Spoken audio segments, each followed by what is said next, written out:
It's Friday. It's still Friday. It's almost 7 p.m. on a Friday. First things first. Next week, I am planning on having Friday off, so there will not be a Q&A video next week, unless something changes. Okay, well, I've got questions. No, actually, I have a wrist check. Okay, wrist check time. I finally have done something I've wanted to do for years.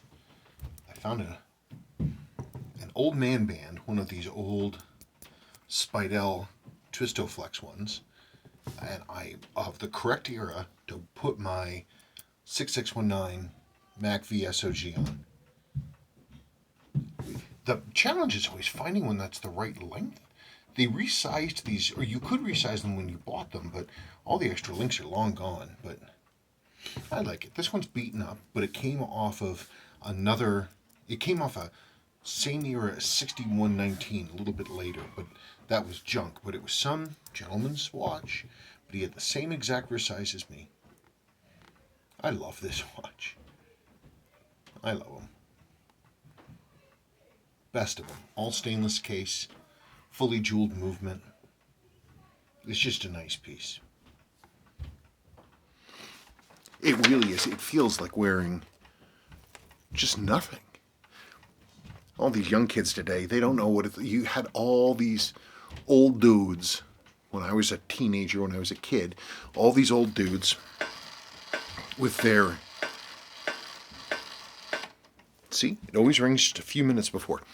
All these old dudes that I remember, guys who would have been World War II generation, but they were probably in their 40s or 50s at that time, maybe.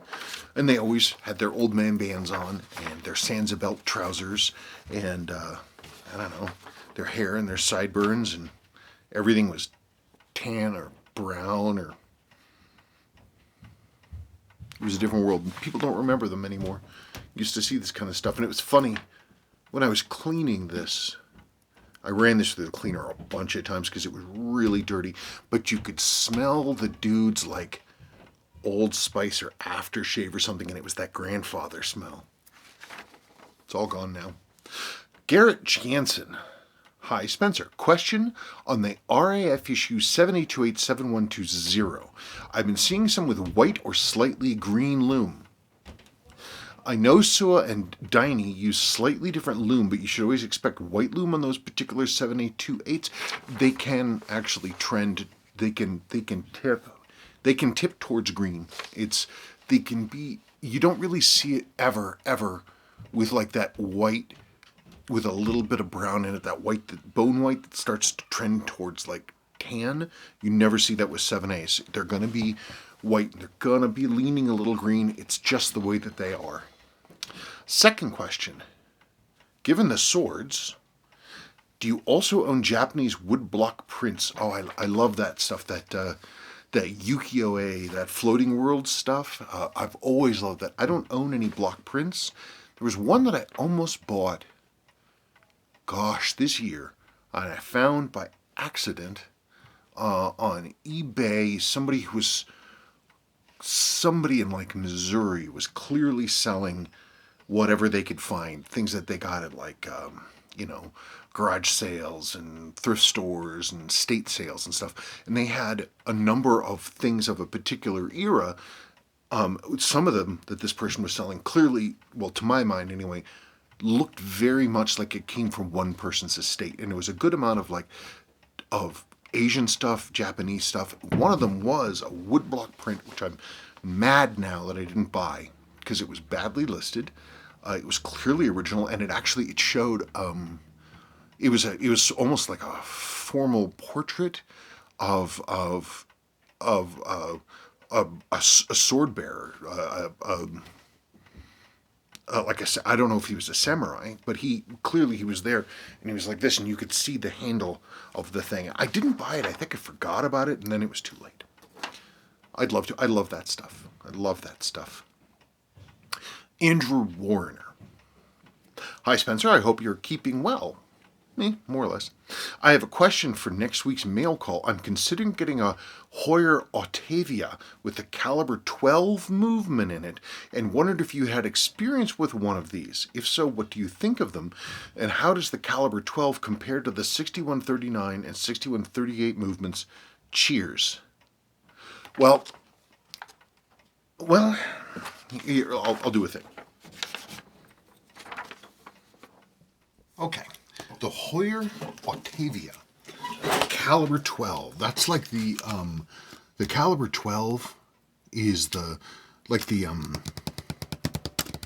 Monaco, the Heuer Monaco, like what Walt wore in Breaking Bad. So it's a chronograph.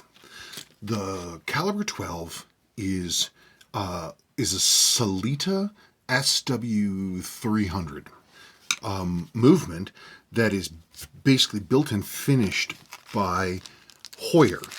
So what the Sellita SW300 is it is a fully legal clone of the 2892. Okay, so like this is an extremely rusty Omega with a 2890-2 in it. This glycine, this has the Sellita version of it. This is an SW300-1, 25 joules. It's unbelievable to me that these watches are so cheap. I mean, we're talking about Heuer, Tag Heuer, and we're talking about Omega, and we're talking about a watch that you can get for not a lot of money, and it has the same movement. This is the Sellita 300. They're great movements. They're great movements. Okay, so here's the deal with the caliber 12. The way that they work it is it's just like the Omega Speedmaster Reduced, which is what this rusty, beaten up old movement was. You take your standard three-hand movement, and you have a module. And the module bolts to the front and turns a three-hand movement into a chronograph. The technology is fine. There were some teething issues apparently at the very beginning with quality control in the modules, and servicing one of these things is hell on wheels apparently. But once they got past the initial production runs of these that gave the Speedmaster Reduced sort of a bad reputation, they were greatly improved, and I don't think there's issues now. Seiko uses this same technology. Take a three-hand movement and put a module on the front. I mean, the base caliber is a good one. I love this watch. How much I wish it was 39 millimeters, not 41. It's just ever so slightly too big for me. Beautiful watch, though. Beautiful movement. Okay, someone with a very cool username, Clubman GT 1971. Clubman, that's a mini, isn't it? And a GT, so it's like a station wagon, estate mini. Is that what that is? And anyway, Clubman GT 1971 said, "I'll have to find one of those beauties." He was talking about the GS in everything but name. This is the 6216 9000 that I just restored. Yeah, now is the time to get them. I think there are a number of instances where Seiko's production for King Seiko and GS and non-KS or GS watches overlapped. Like the 564-5 movements, 5-1, no, it's 5-2. I'm sorry, it's been a really long day. As you can tell, it's a 7:02 and I'm only now getting to the video. But there are a number of watches that have like common movements with a GS or a King Seiko. I still kind of don't understand Seiko's rationale for their different versions. Like GS is GS, but a lot of times you can get basically these sorts of stealth luxury models for not a whole lot. Like there's a lot of the Lord Matics. There's a number of the Lord Matics that have great movements, really, really, really nice movements that are literally used in GSs. But you have to know what you're looking for, and I can't remember everything right off the top of my head. This thing really is pretty. I wish the dial was slightly nicer. I wish it didn't have the brown marking on there, but what are you going to do? Anyway, now is the time to get one. Basically, something like this, which people are now aware of, now is the time to get one, because prices are going to start rising a lot. Because, I mean, the actual GS marked versions of these things are flat out luxury watches, thousands of dollars now. This was not that. Case is starting to look okay. Starting to. It's a beautiful watch. It keeps great time. I'm glad I got one when I did. NGHDSJD.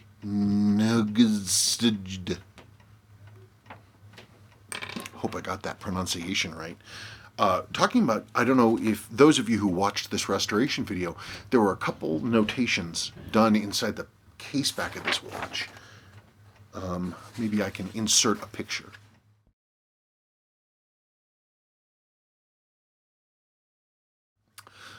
So the service marks indicate the years Heisei 10, 1998, and Heisei 12, 2000. In Japan, the years are numbered by the emperor. So if I was the emperor of Japan, the first year of my reign would be Spencer 1, and so on. Spencer 2, Spencer 3, Spencer 4, blah blah blah. So that's good to know. I'm kind of sad they went away, but what are you gonna do? I mean, I could have hand cleaned the case back, but the inside of the case back, but I really like getting stuff clean. So whoever this person was, they loved this watch, and they had it serviced a couple times before the end. I'm sorry the history's lost. I wish I knew who they were. Now history's lost, and it's not an orphan, it lives here, but super cool.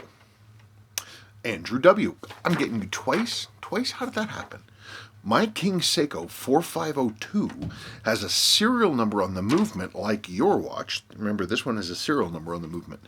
And I read somewhere it is a chronometer testing number. So maybe this is the case with this watch. Would make sense as this is a higher end movement. Cheers. I mean, that would make sense, because then you have a number on the movement that tracks its certification. And that certainly would make sense, though this is not a chronometer movement. Maybe it's just one of those things. They were like, screw it. We're using this movement. It's going into different things. Deal with it. I don't know if this thing has chronometer specs, like if it's capable of doing that. I wouldn't be surprised. They can be extremely accurate. This one, I was still having some problems with the hairspring, and the amplitude's a little lower than I'd like. Not a lot, but normally my worry with these movements is that they're going to overbank. And this one, I haven't checked it recently, but it was like in the 260s, 270s, something like that. By the way, a great tool to polish stainless steel watches and stuff like that. Everyone's going to laugh at me. Just to sort of just make it look a little nicer. Standard issue paper towel. They're made of wood fibers, and you can feel it. They feel a little rough. They're ever so slightly abrasive, which means you can use them for polishing.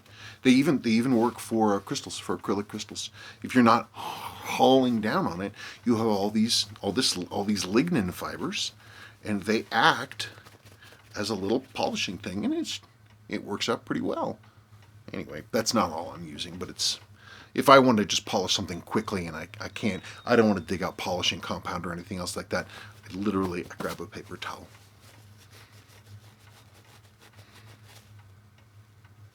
It just takes a little bit of the haze off.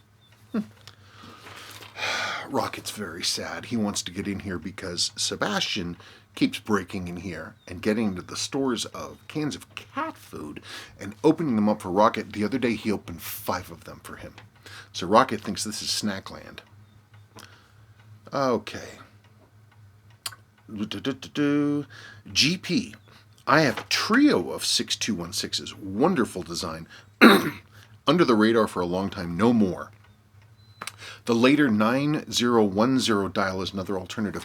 I'll look that up. I have to say, if I were able to find a dial that didn't have this mark across that lower text, I'd consider grabbing it. If it was loose and not already in a watch, but the dog. Okay.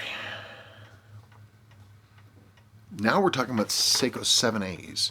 A number of people made comments on the moon phase video that I did. Okay, I got that figured out. Rocket Milo wanted to come in.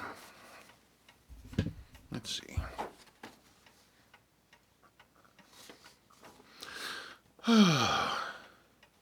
Right, talking about 7A28s. Jim Canataro. God, this must be twice the work of a simple 6309 service. Crazy. I'll show you some. Oh yeah. I mean, a three-hand, this is an unserviced movement, don't worry. I mean, these, yes, of course, this is a 6319 movement. And it's very, these are, I mean, it's just a simple three-hand watch movement. There's not a whole lot that's, I mean, in the grand scheme, it's relatively, this is pretty straightforward to service. A 7A is a completely different piece of business. They are, I mean, they don't look like much when you first look at them. This is a, don't worry, this movement I haven't gone through, so it doesn't look like a whole lot, right? It doesn't really. Once you pull the magnetic shield plate off, this is another unserviced movement, don't worry. Once you pull that off, where's my thing? Gosh darn it. Where is it? That's what I get for cleaning my bench. Don't clean your benches, people. You'll never find anything. So, underneath it,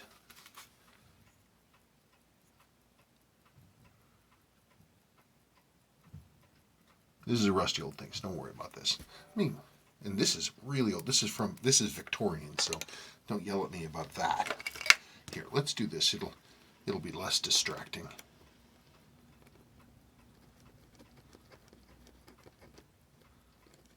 Okay.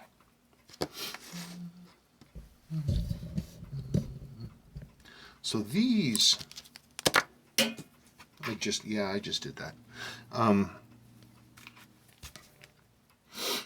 The thing with these 7As, I mean, Seiko wanted to beat the world to create something that had never been made before, an analog quartz chronograph. And the way they did that, underneath all this stuff, is they did it by having 4 separate trains. So you have this bridge, that's the center, that's the chronograph bridge. So that right there is the wheel, and that's the pinion for the sweep wheel, basically that second counter's wheel. So this is going to be, this is the bottom of the watch. This is timekeeping right here, keeping your seconds going right there. This is your 1/10 second register. Look at those big old jewels, because this register goes really fast. Then you have this one, which is for the minute counter. Each one has its own coil, separate coil. These use a dedicated circuit. It's got a CMOS in it and all this beautiful wiring. It's simple stuff, but very cool. This right here, this is where the adjuster sits for the fine adjust for the trimmer. And this is the exact same technology used in 9F Grand Seiko quartzes today. Literally exactly the same. So there's that. This is a 7A38, so you can see it's got the added calendar elements on there. I mean, if you compare this to, the interesting thing is but all this stuff is hidden, right? So you look at this and I'm like, okay, fine, that's a high-end movement to my thinking, 15 joules. And if you compare it with a modern 7T quartz, it looks kind of the same, right? It kind of looks the same. Look, no jewels, no jewels. That's because Seiko figured out they didn't have to make the greatest quartz movement overall ever made, as it is in my opinion. If you look at, oh, where did it go? Of course.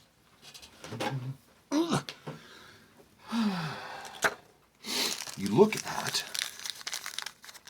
though, one of these, that era of quartz movement, while it too has separate gear trains for everything, the whole darn thing is plastic. It's plastic connectors, plastic. It's not even screwed together, really. It's mostly just sort of snapped together. It has a few screws holding things down, but for the most part, it has these little fold-over bits that sort of hold on. So they work, but it's literally, it's plastic wheels in a plastic train bridge. It's all plastic. All the stuff is plastic. These little locking diddlies, there's another one. That's how they're held together. Most of the money probably goes into manufacturing these coils.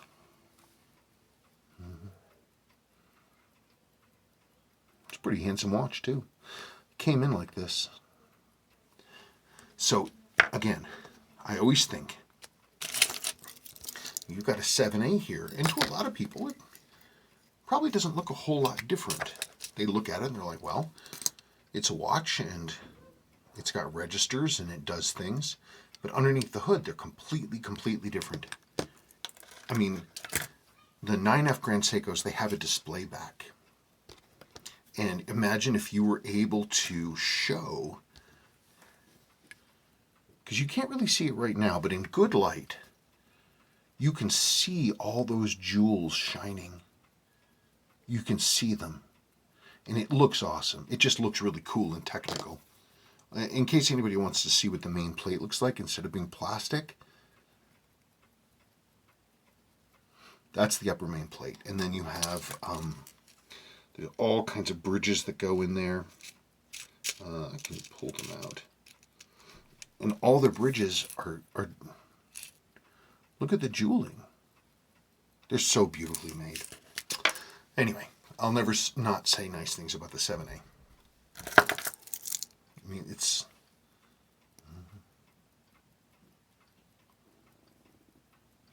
Imagine this watch and it had a display case back. So you could actually see the movement and really appreciate it. I don't even know how many thousands of dollars Seiko would charge if they were making these today.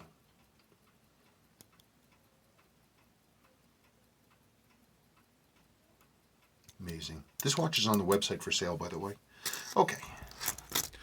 They're really something. They're really something. I mean, if you buy enough of these 7As, if you could have bought a ton of them in the old days, enough to do a limited run, you could make a 7A powered watch. If Seiko made a 7A powered watch today, thousands of dollars. Thousands. Wow. Another one from Garrett Jansen. I didn't look at these names before doing this, so some people are getting double dipped. I'm loving the 7828 and variants more and more. Wish they swapped the tenths of a second sub-register for the simple hour counter, though. I'd love a quirky yacht timer version or the simple black and white face with the longer lugs. There's all kinds of things they can do with it. They already have for a simple hour counter. I'm trying to think how that would work. They have a minute counter, but not an hour counter. You wouldn't have to rewire it. No, you would definitely have to rewire it. You have to change the CMOS and the programming. The register is there. You could, in theory, do it. I don't know how you'd get in there to change the programming. You'd have to get into what essentially would be the BIOS in the CMOS and change the programming I wonder if it's possible to do that. That'd be real wacky. I don't know. Slim. So the other day, I commented on not believing that 7A blank 8s could be had for around $200 to $300. Well, look at me now wearing a functional 7A 38 6010 PVD with gold accents.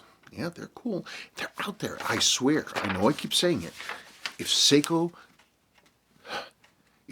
did like what they did with the old 5600, 56 or the 5200, and they reissued it as the 4S15 in the 90s. Imagine if Seiko got all their stuff out. They went and, rooted around in the attic and got all their stuff out to make 7A movements again. Producing 7A movements today, 15 joules. I can't even imagine how much they charge for that. I mean, it would absolutely be Grand Seiko. Absolutely. Like the 9F Grand Seiko quartz watches have the exact same trimmer, and they're jeweled, but they're not 15 joules. I mean, Grand Seiko, especially considering that Grand Seiko is essentially Sua in the modern world, and Sua slash Epson invented the analog quartz chronograph. This is their baby. If they brought it back, God, they'd sell so much money. They'd sell them for so much money. Also, if they were to do that, prices of existing 7As would go up like crazy. It's interesting that there are it'd be a pain in the ass. It's interesting that there are no kits. Like you can buy all kinds of kits for like a Valju 7750, right? You can buy kits for ETA movements to make your own watch. Imagine if there was a kit for a 7A. That'd be kind of neat. Mike D. Spencer, love that IG figure behind you. Oh yeah, my IG. He's got a... Welcome to my life. Get my fossil down. For those of you who are not up on Star Wars, the IG series, they were assassin droids, and they in Star Wars, and they had a number of interesting things about them. They were fully reversible. They could flip themselves around, and they were, even for droids, highly, highly intelligent. In fact, one of them tried to basically take over and insert themselves as the main brain for the Death Star right before it got blown up. So IGs are great, and if you've ever watched Mandalorian, IG-11, they're so super cool. Oh, the neat thing is that when this bounty hunter, this IG, when IG-88 in the original trilogy, this headpiece right there, this thing, they built their props out of whatever they could get their hands on. This is the combustion chamber for a very old Rolls-Royce jet engine. Okay, Spencer, I love that IG figure behind you. When I was really young and playing Star Wars Shadows of the Empire on N64, you had to fight an IG-type droid, and it used to freak me out. They're hard to beat. That one's hard to beat. Such a creepy design. I love the videos. Nice to relax and watch. If you people, what do you mean, you people? If anybody out there hasn't really seen Star Wars or gotten up to anything, all you really would need to do is watch some of the first season episodes of The Mandalorian, and there's an IG-11 is in there, and you can see how they behave. It's a great character. Keith Donnelly. Happy hunting this year, Spencer. Thank you. It's been a good year already. I mean, not too much has really, not too many days have gone by, and I've picked up some nice watches. Ones I really love. I mean, this really is. That's outstanding. What a beautiful, classic, elegant watch. I wish I were better on case polishing. I would clean up these flat planes and stuff, but it certainly looks better than it did. What a watch. Thank you, Keith. Going on. Looking forward to see what turns up on your workbench in 2021. Be great to see a Bellmatic feature on the Insomnia series. I have lots of Bellmatics. I have a bag of them. Everybody's like, what, a bag? I have a literal bag of Bellmatics. And I've been wanting to choose one for a long time. Be great to see a Bellmatic feature on the Insomnia series. Currently, I'm wearing my beloved 4006 6020 from January 1970. Maybe start a wrist check in the comments section. I wonder how I do that. How would you do a threaded... I guess I could start at the top and everybody could reply. I'm always down for wrist checks. Thanks for continuing to make these videos that are a real safe space during these difficult times. Yeah, you know, I really do try to avoid politics or anything like that. I mean, we're here to talk about watches and relax and not have to think about the ever-present, you know, thumping of the news on our mental doors. And it's around us all the time, but man, if we don't have to do that, if we don't have to have a little bit of time to not think about that stuff, that'd be great. And I really do try to avoid that. I really can. It doesn't help anybody to bark about that stuff right now. Logan. Hey Spencer, thanks for another great video. You're welcome, whatever video that was. I have a question for next week's mail call. When it comes to the 1000M tunas, the Darth tunas, what are they using for the crown gasket? I can't say I've seen a picture of one or how it sits on the crown tube. Thanks again and keep up the great content. Okay, all of those... Hang on a second.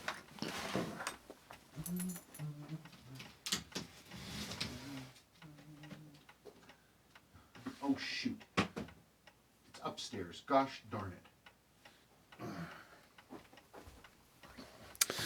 Okay. All of those big monocoque cases, those cases that are milled out of a single piece of metal, the way the crown gaskets work on those, this is like the old 7549 golden tunas, the 7C46, 7000, 7009s, all the modern, the Darth tunas, those big babies, all the way back to the grandfather tuna, the 6159. They have the case is a single chunk of metal that's been machined out. Then it has a crown tube, which is pressed into the movement, and as far as I know, electrically welded in so there's no gap that can fail. And then what happens is you have a really big round donut seal, and that goes onto that crown tube. Then there's a washer that goes on top of that, and then there's a C-clip that goes on top of that. So you have this case, this slab case with this tube sticking out with this huge, relatively speaking, big rubber donut with a big washer and a clip to keep it in place. The insides of the crowns are, they're just hollow. They're just big hollow crowns. And the sealing surface is the inside of that crown. So you have your stem, and the outside of the crown has threading on it. The inside of the case opening has threading on it. So you put that down, screw that down, there it is. It's just a really, really big O-ring. That's it. Milo, you're not helping me. Oh, look, it's Milo. Yes, panic. James Duffy. Mr. James Duffy of the Sandwich Time channel. I love the 6600 family movements. I have a 6660-7000 6660. We'll call it that, 6660. I have a 6660-7000, which I hear is the more premium gold-plated movement. I got it in great condition for a song and had it serviced for triple its price. That happens with vintage Seiko. Still worth it. My local watchmaker was stunned about how beautiful the movement is. I mean, they're really well done. You can get some of them. They'll have triple diafix in the train bridge, just for a basic watch, and they sell for almost nothing. They're so cheap. I mean, they are so cheap, and they're nice movements. When I read this question, I started looking for a 6660, and there are not a lot of them. Boy, eBay United States, not a lot of them. But it's one I have a search on now. So I'll get one and then I'll do it. What do you think, Mr. Milo? That was it. There were a lot of questions, but honestly, I picked ones that I thought would be okay. Mr. Milo. Because it's late in the day and I want to get the video up. What? Don't look so sad. Oh, you're purring. Oh, fine, I'll put you down. Gosh. Anyway, folks, that's it. Thanks, by the way, for enjoying the Insomnia series. I'm mad. I found one watch that would be great, but before I knew it, I already had the watch apart and was cleaning it. I didn't film any of it. But it is a, what the heck was it? It was a Bulova, but like a 70s Bulova, with a plated base metal case, but the movement was a Citizen. And it was amazing. The watch was so dirty. It was so dirty, like layers of crap just bonded to the case. But the movement in this 40-plus-year-old watch, this Citizen, it still actually ran pretty decently. Never been serviced. It was running with amplitudes in the low 200s with almost no beat error, and it was accurate, pretty accurate. One could have just strapped it on and it would have kept reasonable time for a while. I'm just sad that I didn't start off with making a video of that because it was so dirty. But then after I deep cleaned the case, it's like there's so much of the plating is missing and it just looks kind of gnarly, but that's okay. Anyway, folks, that's it. Keep on rocking. It's 2021. We're going to get through this together. Okay, bye.